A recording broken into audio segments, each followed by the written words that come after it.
Welcome back to our channel. So ప్రభుత్వ ఉద్యోగి retired అయ్యి ఇంటికి వెళ్ళిపోతే ₹1,00,00,000 మూటతో పంపిస్తా అని ముఖ్యమంత్రి వ్యాఖ్యలు కాసేపు పక్కన పెడదాం. సో అవి పూర్తిగా అవాస్తవాలు అని తేలిపోయాయి. కానీ ఎవరైతే ఇవాళ పదవీ విరమణ చేసి ఇంటికెళ్ళిపోయారో కనీసం మా డబ్బులు మాకు ప్రభుత్వం ఇస్తే చాలు అని విజ్ఞప్తులు, వినతులు, నిరసనలు ఇవన్నీ అయిపోయిన తర్వాత కోర్టు మెట్లెక్కారు. సో కోర్టు ఒక డెడ్‌లైన్ విధించింది. ఏప్రిల్ 9 లోపు కంప్లీట్‌గా క్లియర్ చేయమని. సో ఇదే అంశం పైన మాట్లాడదాం. ప్రెజెంట్ మనతోటి దేవిప్రసాద్ గారు ఉన్నారు స్టూడియోలో. సార్ నమస్తే. నమస్తే కావ్య.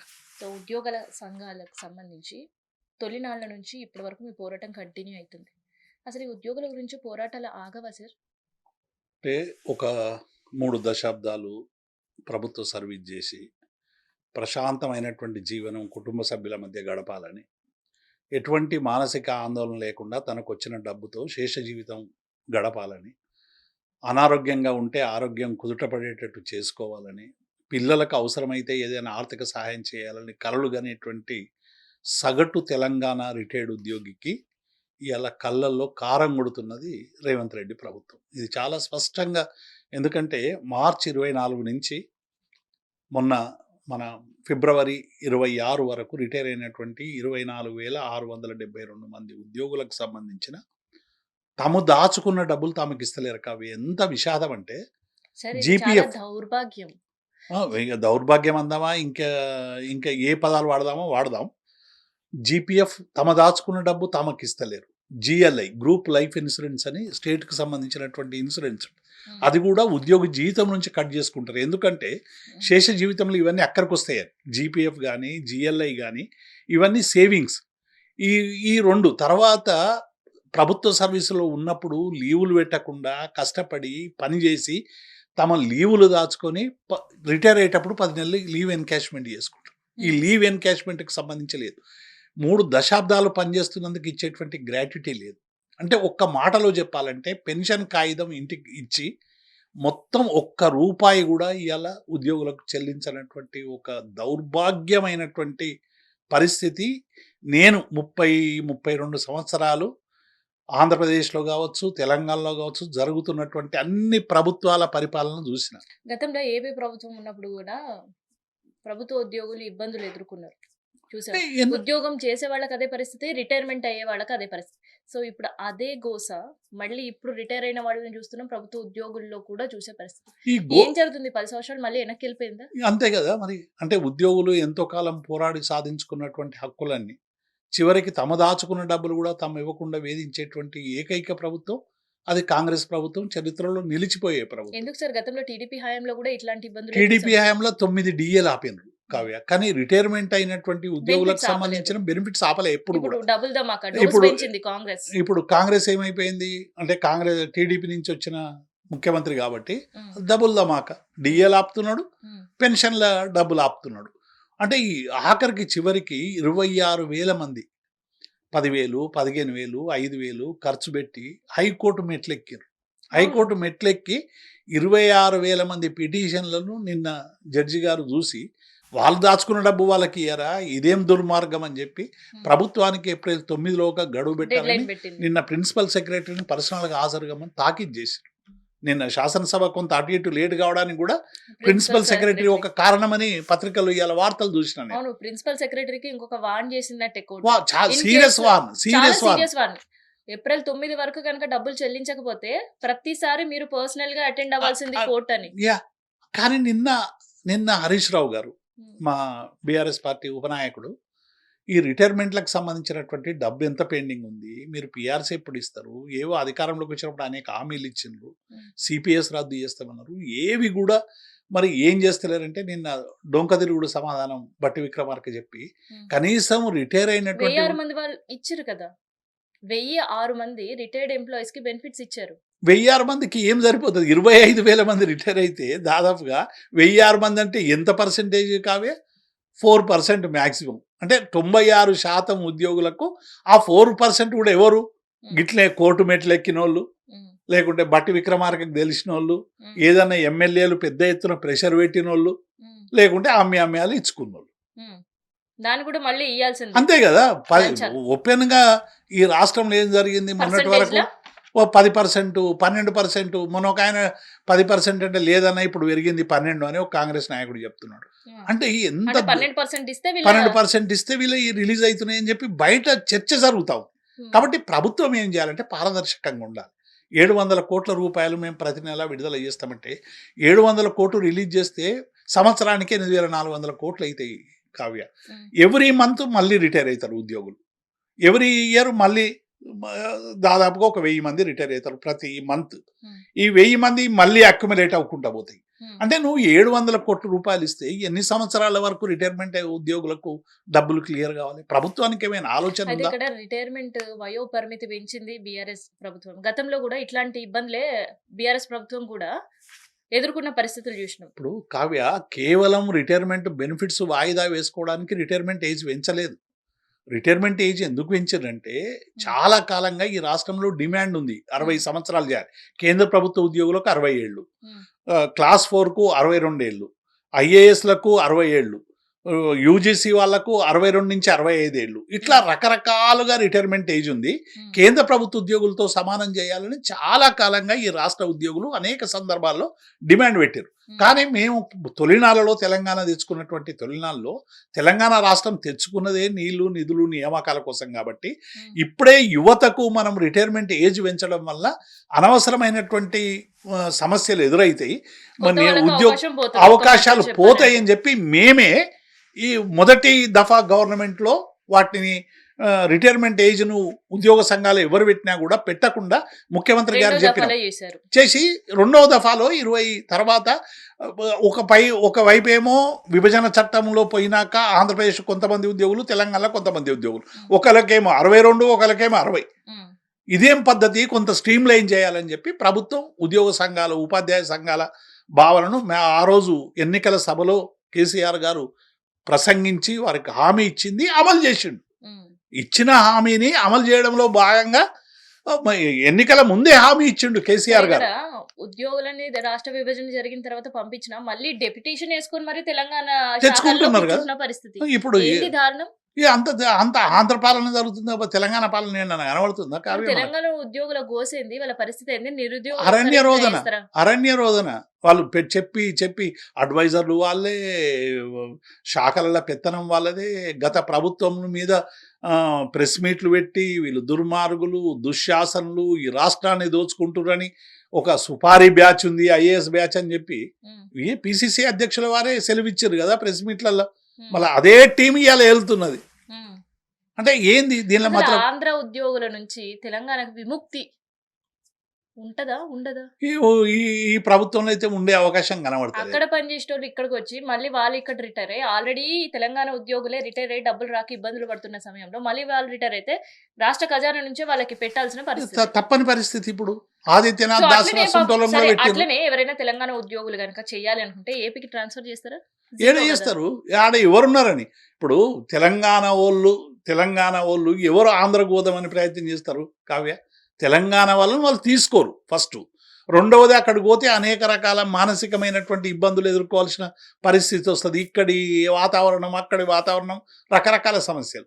కాబట్టి ఆంధ్ర అయినా ఫస్ట్ ఆఫ్ ఆల్ తెలంగాణ ప్రభుత్వమే అడ్డుకట్ట వేసే పరిస్థితి అక్కడ. అంతే కదా. ప్రభుత్వం తీసుకోదు. మీరు ఎవరైనా పోతా అంటే ఎవ్వరు తీసుకోరు. ఎందుకంటే అక్కడ మనం మాత్రం రెడ్ కార్పెట్ వేసి వెల్కమ్ ఇక్కడ చెప్తున్నామా రెడ్ కార్పెట్ శాఖలకి? వేస్తారు. మా ప్రమోషన్లన్నీ కూడా ఇబ్బందులు పాలయ్యేటువంటి పరిస్థితి వచ్చింది. ఉమ్. కాబట్టి దీని మీద ప్రభుత్వానికి సరైనటువంటి నిర్ణయం. రెండు, ఇవాళ రిటైర్ అయినటువంటి ఉద్యోగి తమ మానసిక వేదనని, అంటే రిటైర్ అయినాక వాళ్ళని ప్రశాంతంగా ఉండనివ్వరా తెలంగాణలో? వాళ్ళు జిల్లా కలెక్టరేట్ల దగ్గర ధర్నాలు చేయాలి, ఇందిరా పార్క్ దగ్గర ధర్నా చేయాలి, సెక్రటరియట్ దగ్గరకు పోయి కాళ్ళ చుట్టూ బేరమాడాలి. ఇన్ని ఆడినా కూడా వాళ్ళ డబ్బులు దొరుకుతలేవు. మళ్ళీ ఇదేంది? అసెంబ్లీలో ఏమో ఒక సమాధానం చెప్తారు, బయట ఒక సమాధానం చెప్తారు. ఇలా 10,000 కోట్లు మైగా ముఖ్యమంత్రి గారు 2,000 కోట్లు ఇచ్చారు. ఇప్పటికీ 700 కోట్లు ఇస్తామంటే 3 నెలలో 4 నెలలో రిలీజ్ చేశారు. అంతా ఈ ప్రభుత్వం వచ్చినాక రిటైర్ ఉద్యోగులకు ఇచ్చింది 2,000 నుంచి 3,000 కోట్ల కంటే ఎక్కువ లేదు. నువ్వు 10 ప్రతి సంవత్సరం పెరుగుతుంటారు కదా, 3 ఏళ్ల నుంచి పెరుగుతూనే ఉన్నారు కదా. 24 నుంచి 24లో రిటైర్మెంట్, 25లో ఖజానా ఖాళీ ఉంది, 20 మేము ఏం చేయలేమని గతంలో కూడా చెప్పారు. ఖజానా ఖాళీ ఉంటే మళ్ళీ అందాల పోటీలు ఎందుకు కావే? ఎవరైనా పెట్టుమన్నారు అందాల పోటీలు? మెస్సీతో ఫుట్బాల్ ఆడమన్నారా? ఎవరన్నా ఆడమని చెప్పారు? ఎవరైనా డిమాండ్ వచ్చిందా? మేము ర్యాలీలు తీసిర్రా? మెస్సీ ఫుట్బాల్ ఆడాలి రేవంత్ రెడ్డితో డిమాండ్ వచ్చిందా? 6 గ్యారంటీలలో పెట్టిర్రా? 420 హామీలలో పెట్టినరా? అందాల పోటీ పెట్టినరా మీరు హామీలలో? మూసి పునర్జీవనానికి డిపిఆర్ల తయారీకి ఎక్కడి నుంచి డబ్బులు దొరుకుతున్నాయి నీకు? కంచగచ్చిపోలి యూనివర్సిటీ భూములు లాక్కోవడానికి పెట్టిన ఖర్చు ఎక్కడి నుంచి వచ్చింది? అంటే మీకు ఇష్టమైన రీతిలో మీరు పెట్టుకుంటారు, వీళ్ళకి మాత్రం దొరకాయి. ఇప్పుడు పబ్లిక్ స్కూళ్ళకు డబ్బులు పెడుతున్నావు కదా, 76 స్కూళ్ళకు నేను హరీష్ రావు గారు చెప్పాను. కాంగ్రెస్ పార్టీ ఎమ్మెల్యేలు ఉన్న అన్ని నియోజకవర్గాలకు స్కూళ్ళు మంజూరు చేసి 4.99% ఎక్సెస్లో టెండర్లు ఇచ్చారు. అన్ని 4.99, 4.59. అంటే చూడండి, అసలు కాంపిటీషన్ లేదు. 76 పాఠశాలలకు టెండర్లు పిలిచేసారు 1,000 కోట్ల రూపాయలకు సంబంధించి. అంటే మీకు వీటికి మాత్రం డబ్బులు వస్తాయి. ఉద్యోగులు అడిగితే డబ్బులు రావు. 3,18,000 కోట్లు అప్పు చేసి, ఉద్యోగులు అడిగేది కూడా వాళ్ళ డబ్బులే, ప్రభుత్వం డబ్బులు కాదు. ప్రభుత్వం డబ్బులుగా వాళ్ళ డబ్బులే. ఇప్పుడు 3,18,000 కోట్లు మీరు అప్పు చేసింది. ప్రభుత్వాన్ని మనం డిమాండ్ చేస్తున్నాం మన ఛానల్ ద్వారా, 10,000 కోట్ల అప్పు ఏదైతే అప్పు తెస్తున్నారో అప్పు నుంచి ఉద్యోగులే క్లియర్ చేయండి. మొదలు చేసి ఎవ్రీ మంత్ రెగ్యులర్గా పేమెంట్ చేయండి. ఎవరు వద్దన్నారు? పైగా ఇప్పుడు ఏం చేస్తారు, 1.5% హెల్త్ కార్డుల కోసం కటింగ్ మొదలు పెట్టారు. ఇప్పుడు కటింగ్ మొదలవుతుంది. 1.5 తీసుకోండి, పర్వాలేదు. మన ఛానల్ ద్వారా ఇదివరకు కూడా మనం రిక్వెస్ట్ చేసినాం. ప్రభుత్వం మీద ఇవాళ ఉద్యోగులకు విశ్వాసం పోయింది.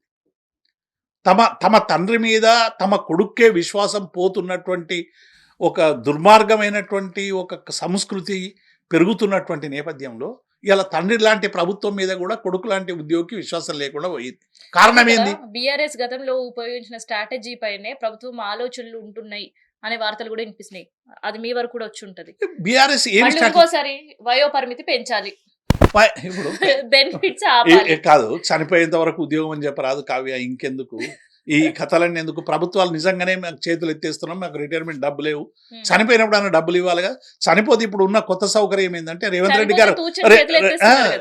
రెడ్డి గారు ఆలోచించారేమో, ఇప్పుడు చనిపోతే ఏదో ఇన్సూరెన్స్ పెట్టిండు కదా, ఉద్యోగంలో ఉన్నప్పుడు చనిపోతే ₹1 కోటి. ₹1 దేవుడు ఎరుగు. ప్రజెంట్ ఉండే రిటైర్మెంట్ అయ్యే వాళ్ళు కోర్టు మెట్టుకి మా పైసలు మాకు వెంటనే ఇస్తలేరు. దౌర్భాగ్యమైన తర్వాత ఇంకొకటి కూడా గౌరవం కాదు, అడుక్కునే పరిస్థితి. ఇంకో పెద్ద జోక్ ఏంది కావ్య, పెన్షనర్లకు ఉద్యోగులకు మేము ఇన్సూరెన్స్ పెట్టినాం, ఏ పెన్షనర్ చనిపోయినా ఏ ఉద్యోగి చనిపోయినా ₹1,20,00,000 ఇస్తామని చెప్పి నిన్న అసెంబ్లీ వేదికగా ప్రకటించారు. నేను ఎవరికో 2 చెక్కులు కూడా ఇచ్చారు రాష్ట్ర ప్రభుత్వం. ఎవరైనా పెన్షన్, అది మళ్ళీ కండిషన్ ఏం పెట్టారు, 60 ఏళ్ళ ఏజ్ అని పెట్టారు. నేను ఈ రాష్ట్రంలో 60 ఏళ్ళు రిటైర్ అయిన ఎవరైనా ఉద్యోగి పెన్షనర్ ఉన్నాడా? ఈ రిటైర్మెంట్ ఏజ్ 61. ఇక్కడ 60 ఏళ్ళు ఎక్కడ దొరుకుతాడు? అంటే వాలంటరీ రిటైర్మెంట్ తీసుకున్న వాళ్ళు, లేకుంటే చాలా తక్కువ సంఖ్యలు ఉంటారు కదా. ఇప్పుడు నువ్వు మెజారిటీ లక్షల ఉద్యోగులకు సంబంధించి అంటే ఏమంటే చెప్పేది కొండంత, ఇచ్చేది కొసరంత. పెన్షనర్లకు నేను ₹1,20,00,000 ఇస్తా, చనిపోతే 60 ఏళ్ల పెన్షనర్స్. అసలు 60 ఏళ్ల పెన్షనర్స్ ఇప్పుడు లేరు. ఉన్నోళ్ళు మీరు చెప్పినట్టు వాలంటరీ రిటైర్మెంట్ తీసుకున్న వాళ్ళు, లేకుంటే రకరకాల జబ్బులు ఏదో రకమైన దాంతోనే 60 ఏళ్ళకైతే పెన్షనర్లు ఎవరు ఉండరు. ఏమన్నా ఫ్యామిలీ పెన్షనర్ వాళ్ళకి రాదు, తక్కువ కదా. 60 ఏళ్ల తర్వాత ఉండేటోళ్ళు. ఎవరైతే ఇప్పుడు బెనిఫిట్స్ అందాల్సిన ఉద్యోగులు చనిపోయారు, 86 మంది, చాలా 80 మంది చనిపోయారు.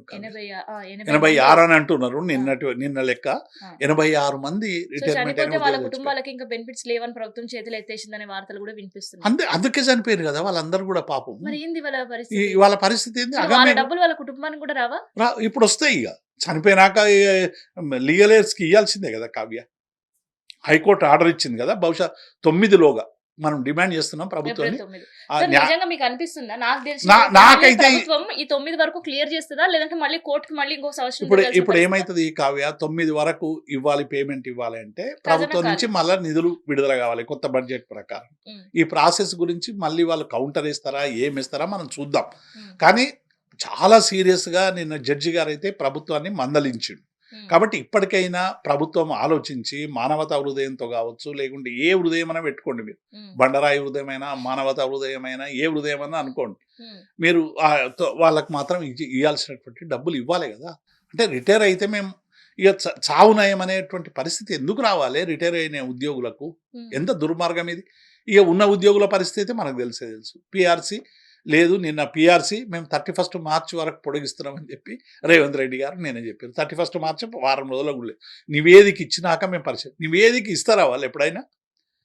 3 ఏళ్ళు పడుతుంది ఆ నివేదిక అంటే 5 సంవత్సరాలకు ఉపయోగపడే పిఆర్సీని తయారు చేయడానికి ఉమ్.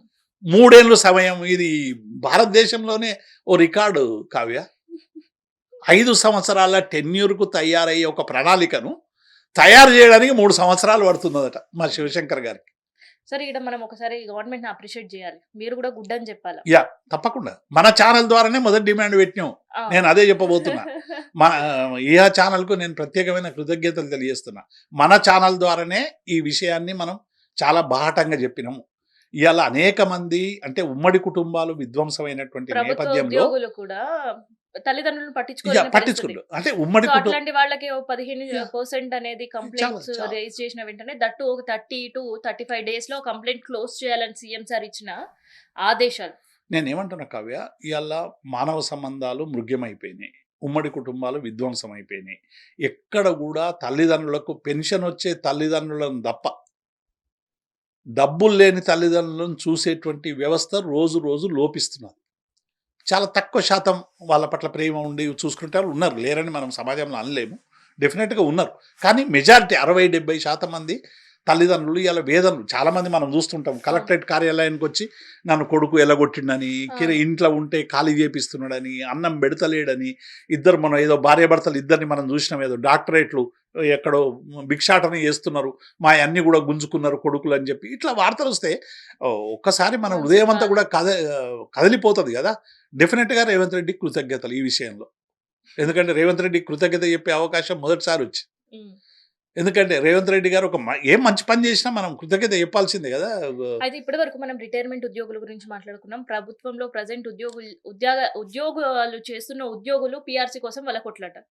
నెక్స్ట్ ఆర్టీసీ పరిస్థితి ఇంకా ఘోరం కదా. ఎంత ఘోరం అవుతుందంటే మేము ప్రభుత్వ ఉద్యోగులం అని చెప్పుకోలేం, ప్రైవేట్ ఉద్యోగులం అని అంతకనే చెప్పుకోలేం, కాంట్రాక్ట్ ఉద్యోగులం మేము కాదని చెప్పుకోలేని పరిస్థితి. ఇప్పుడు ఆర్టీసీ ఉద్యోగుల పరిస్థితి ఎట్లయింది కావ్య అంటే, ఆర్టీసీ ఉద్యోగులకు సంబంధించి వాళ్ళు ఏం చెప్పిండ్రు, ప్రభుత్వ ఉద్యోగులుగా నిర్ణయం తీసుకొని కేసీఆర్ గారు ఉత్తర్వులు ఇచ్చారు. ఇప్పుడు అది అమలు చేసి వాళ్ళని ప్రభుత్వ ఉద్యోగులుగా గుర్తించి వాళ్ళకు వేతన భత్యాలు, వాళ్ళ పిఆర్సీ రావాల్సింది పిఆర్సీ, వాళ్ళ సిఎస్ఎస్ ఫండ్స్, వాళ్ళకు సంబంధించినటువంటి ఫండ్స్ ఏవైతే ఉన్నాయో అవి కూడా ఇప్పుడు ఇవ్వనటువంటి పరిస్థితి. ఇప్పుడు ఇంత పెద్ద ఎత్తున గొప్పలు చెప్పుకునేటువంటి ఫ్రీ బస్సు 8,000 కోట్ల రూపాయలు మేము మహిళల మీద ఖర్చు పెట్టినామని చెప్పి అసెంబ్లీలో బాహటంగా చెప్తున్నారు కదా. నేను మీ ఛానల్ ద్వారా గవర్నమెంట్కు డిమాండ్ చేస్తున్నా, 8,000 కోట్ల రూపాయలు ఆర్టీసీకి ఇచ్చిండ్రా? మళ్ళీ మహిళలు ఎక్కినటువంటి పైసలు మీరు గొప్పలు చెప్పుకుంటారు, మీకు పేరు వచ్చింది, మహిళలు పూలాభిషేకం చేశారు, పాలాభిషేకం చేశారు. అదే 6 గ్యారంటీలలో మొదటి పూర్తిగా అమలవుతున్నట్టు అని చెప్తున్నటువంటి ప్రభుత్వం. నేనైతే అనను, ఎందుకంటే ఫ్రీక్వెన్సీ తగ్గించారు, బస్సులల్లా చాలా ఇరుకిరుకుగా పోతున్నారు, డబ్బు ఇవ్వలేదు. కాబట్టి ఈ 8,000 కోట్ల రూపాయల ఆర్టీసీకి ఇస్తే వాళ్ళ పిఆర్సీ వస్తుంది, వాళ్ళ సొసైటీ నుంచి డ్రా చేసిన డబ్బులు వాళ్ళకు వచ్చేటువంటి అవకాశం ఉంది, వాళ్ళకి పిఆర్సీ అమలు చేసేటువంటి అవకాశం ఉంది. మీరు మేనిఫెస్టోలో ఏం పెట్టారు, యూనియన్లను వెంటనే పునరుద్ధరిస్తాం, యూనియన్లు ఎన్నికలు జరిపిస్తాం, అది అని పెట్టారు కదా. ఇప్పటికి పునరుద్ధరించారా? మళ్ళీ ఇప్పుడు మా ప్రభుత్వం పక్కన పెడితే ఇప్పుడు ఈవీ బస్సులు వచ్చిన తర్వాత ఉద్యోగ భద్రత గురించి ఆలోచించాల్సిన పరిస్థితి వస్తుంది. సహజమే. ఇప్పుడు మెల్లమెల్లగా ఆర్టీసీని ప్రైవేటీకరణ మార్గంగా తీసుకుపోతా ఉన్నారు. కాబట్టి దీన్ని కాపాడుకోవాల్సినటువంటి బాధ్యత ప్రజలది. ఆర్టీసీ ఉద్యోగుల డిమాండ్లలో ఇది కూడా ఒకటి పెట్టారు. ఈవీ బస్సుల్లో మేమే డ్రైవింగ్ చేయాలి, మాకుండే స్టాఫే అక్కడ పని చేయాలి అనేది. ఇప్పుడు ఏం చేస్తారు అంటే బస్తో పాటు డ్రైవర్లను తెచ్చుకుంటున్నారు, బస్తో పాటు కండక్టర్లు వస్తారు, బస్తో పాటు క్లీనర్లు వస్తున్నారు. ఇక మెకానిక్లకు పని లేకుండా అయింది, కండక్టర్లకు పని లేకుండా అయింది, డ్రైవర్లకు పని లేకుండా అయిపోయింది, అంటే ఆర్టీసీ క్లీనర్లకు కూడా పని లేకుండా అయిపోయింది. కాబట్టి నేను ఏమంటున్నా, మీరు ఎంతో కొంత పర్సెంటేజ్, ఒక 10%, 20%, 25% రిస్ట్రిక్ట్ చేయండి. ఈ పరిస్థితి చూస్తుంటే ఆర్టీసీ ప్రభుత్వ రంగంగా కాబోతుందా, లేదంటే ప్రైవేట్ పరంగా అని చెప్పుకోవాల్సిన పరిస్థితి? పూర్తిగా ప్రైవేట్ రంగం అయిపోతే ద్వారాలు తెరుస్తున్నట్టు మనకు చాలా స్పష్టంగా కనబడతా ఉంది. కాబట్టి కార్మికులు పెద్ద ఎత్తున వాళ్ళ నిరసనలకు మొన్న నోటీసు కూడా ఇచ్చారు. ప్రభుత్వం ఉన్నప్పుడు కూడా వాళ్ళు చాలా సీరియస్ గా సమ్మె చేసిండ్రు. అది బాధాకరమైనటువంటి సంఘటన. కేసీఆర్ గారు ఆ తర్వాత సమస్యలు పరిష్కరించడానికి కొంత చొరవ తీసుకున్నాడు. కాబట్టి ఇప్పటి పరిస్థితులు మళ్ళీ చూస్తామా సార్? ఇక్కడ ఇది చెప్పలేము కావ్య, ఎందుకంటే వాళ్ళేమో స్ట్రైక్ నోటీస్ ఇచ్చారు. చాలా సీరియస్ గా ఉన్నారు ఈసారి. పొన్నం సార్ మాటలు నమ్మే పరిస్థితి లేదు, ఎవరు మాటలు నమ్మే పరిస్థితి లేదు. వాళ్ళు నమ్మి 2 సంవత్సరాల 3 నెలలు అయింది. 6 నెలలు ఇస్తానే ఏవి ఇవ్వకపోతే ఇక వాళ్ళు ఉండేదే 2 ఏళ్ళు, ఇస్తారా ఇయ్యరా, ఇది కూడా పెద్ద సమస్య కదా. కాబట్టి ఇవ్వకుంటే ఏం చేస్తారు కావ్య, డెఫినెట్గా ప్రజలు ఏదో ఒకటి తేల్చుకుంటారు. ఈ ప్రభుత్వం వద్దని చెప్పి పక్కకు పెట్టడం చేస్తారు, పోరాటం చేసి మెడలు వంచైన పని చేస్తారు, లేకుంటే కోర్టుల చుట్టూ తిరిగి రిటైర్మెంట్ న్యాయపరమైనటువంటి ఉద్యోగుల బాటలు నడిచే ఉద్యోగ అవకాశం బాట ఉంటుంది. రిటైర్ ఉద్యోగుల బాటలనే పడతారు. ఈ ఆప్షన్స్ ఏముంటాయి కావ్య? డెఫినెట్గా ఆ ప్రయత్నం చేస్తారు. నేను ఏమంటున్నా, మొత్తంగా కూడా ఈ రాష్ట్రంలో ఉద్యోగులను ఇంతగానం ఏడిపించుకొని ఉన్న ప్రభుత్వాన్ని మనం ఎన్నడూ చూడలేదు. ఒక చంద్రబాబు నాయుడు ప్రభుత్వాన్ని చూసినాం. 9 డిఏలు ఆపి హెడ్ మాస్టర్ స్కూళ్ళకు పోయి ఆళ్ళు చదువుమని అడిగినటువంటి ముఖ్యమంత్రిని మనం చూసినాం. మళ్ళీ రేవంత్ రెడ్డిని చూపిస్తున్నాం. అంటే ఇద్దరికి సారూప్యం ఉంది. ఇద్దరికి సారూప్యం ఉంది. కాబట్టి డెఫినెట్‌గా ఇయాల ఉద్యోగులు ఎదుర్కొంటున్నటువంటి సమస్యల మీద నిన్న అసెంబ్లీలో మా పార్టీ పక్షాన చాలా డిమాండ్లు, ఈ డిమాండ్లు మేము పెట్టినయి కాదు. మేనిఫెస్టోలో ఉన్న అంశాలు అవును. అమలు చేయమని చెప్పి మేము స్పష్టమైన చెప్పినాం. ప్రభుత్వం డొంక తిరుగుడు సమాధానం చెప్పింది. దానికి నిరసనగా మా వాళ్ళందరూ కూడా వాకౌట్ చేసిండ్రు. మా ఎమ్మెల్యేలు అందరూ కూడా ప్రశ్నిస్తున్నారు. వాళ్ళ పోరాటాలకు గానీ, వాళ్ళ సమస్యల సాధన కోసం గానీ, ఏ ప్లాట్‌ఫామ్ మీదైనా మేము డెఫినెట్‌గా ఉద్యోగుల సమస్యలు పరిష్కరించాలని మేము ఈ ప్రభుత్వాన్ని డిమాండ్ చేస్తున్నాం. ఒకవేళ వాళ్ళు ఏప్రిల్ 9 డెడ్‌లైన్ పెట్టిండ్రు. 9లోగా కోర్టు తీర్పును అమలు చేయాలి. రెగ్యులర్‌గా రిటైర్ అమలు చేసే అవుతున్నటువంటి పరిస్థితి ఉద్యోగుల ఉందా సార్? ఎందుకంటే ఒకవైపు నాకైతే ప్రభుత్వం ఖాళీ అనుమానం. ఉంది. ఇప్పుడు నేనేమంటున్నా, మనం నమ్మకం ఆశాజీవులం కదా కావ్య. సో, ఏదైనా మళ్ళీ ఇంకొకసారి టైం అడిగే ఇప్పుడు అవకాశం ఇప్పుడు ఉంటదా? ఏమంటారంటే, మీరు ఇప్పుడే అంటే ప్రభుత్వానికి నేర్పుతున్నారంటారు. ఇప్పుడు మమ్మల్ని ఎట్లా ప్రశ్నిస్తారంటే, ఈ కోర్టు తీర్పు అమలయ్యే అవకాశం లేదు, మళ్ళీ కౌంటర్ వేయొచ్చని మనం చెప్తాం కదా. అంటే కౌంటర్ వేయాలన్న ఆలోచన మనమే కలిగిస్తున్నట్టు దాన్ని చిత్రీకరిస్తారు ఇప్పుడు. హ్మ్. కాబట్టి కౌంటర్ వేయకుండా ప్రభుత్వానికి మేమేం విజ్ఞప్తి చేస్తున్నామంటే, వాళ్ళకి ఇవ్వాల్సిన డబ్బులు ఇవ్వండి. హ్మ్. మహిళలను వేధించకండి. పెన్షనర్స్‌కి సంబంధించినటువంటి వాళ్ళని వేధించకండి. వాళ్ళ డబ్బులు వాళ్ళకిచ్చి ప్రశాంతంగా జీవనం గడిపేటువంటి ఒక స్వేచ్ఛ వాయువులు పీల్చుకునేటువంటి అవకాశం ఇవ్వండి. ఇది ప్రజాపాలన అన్నారు. అది కూలగొట్టినామన్నారు, ఇది కూలగొట్టినామన్నారు. మళ్ళీ చేసిందంతా విధ్వంసమే. మూసీ పేరు మీద విధ్వంసం, హైడ్రా పేరు మీద విధ్వంసం, సరే, పెన్షన్లు వాళ్ళంతా ఇవ్వకుండా విధ్వంసం చేసినా విధ్వంసం. అట్‌లీస్ట్ పెన్షనర్లకైనా ఆదుకోవాలని మనం కోరుకుందాం. డెఫినెట్‌గా. డన్. డెఫినెట్‌గా. Thank you sir. సో, ఇదనమాట రాష్ట్రంలో ఉద్యోగులకు సంబంధించిన ఒక ఉద్యమం మళ్ళీ ఉవ్వెత్తున ఎగిసిపడే అవకాశం ఉంది. ఎందుకు తెలుసా? ప్రభుత్వంలో ఉద్యోగం చేస్తున్న ఉద్యోగుల పరిస్థితి అంతే. సో, ప్రభుత్వ ఉద్యోగం అయిపోయింది, బెనిఫిట్స్ అందుకుంటాం, ప్రశాంతంగా జీవితం గడుపుతాం అనుకున్న బెనిఫిషియర్స్ కనీసం కోర్టుకెళ్ళినా వాళ్ళకి న్యాయం జరుగుతదా లేదా అని ఒక సందిగ్ధం. ఇంకా ప్రభుత్వ ఉద్యోగాల్లో అడుగు పెడతాం అంటూ ఆశగా ఎదురు చూస్తున్న నిరుద్యోగులు ఇంకోవైపు. సో, ఇది జాలదన్నట్టు ఆల్రెడీ ప్రభుత్వ ఉద్యోగులుగా మమ్మల్ని ప్రకటించింది గత ప్రభుత్వం. కానీ మీరు అమలు చేస్తలేరు. మమ్మల్ని ప్రైవేట్ రంగంలో ఏడ తోసేస్తారని ఇంకోవైపు ఆర్టీసీ. సో, ఇట్లా తెలంగాణలో ఉండే ఉద్యోగులందరూ కూడా సమ్మెబాట పట్టే అవకాశం అయితే స్పష్టంగా కనిపిస్తుంది.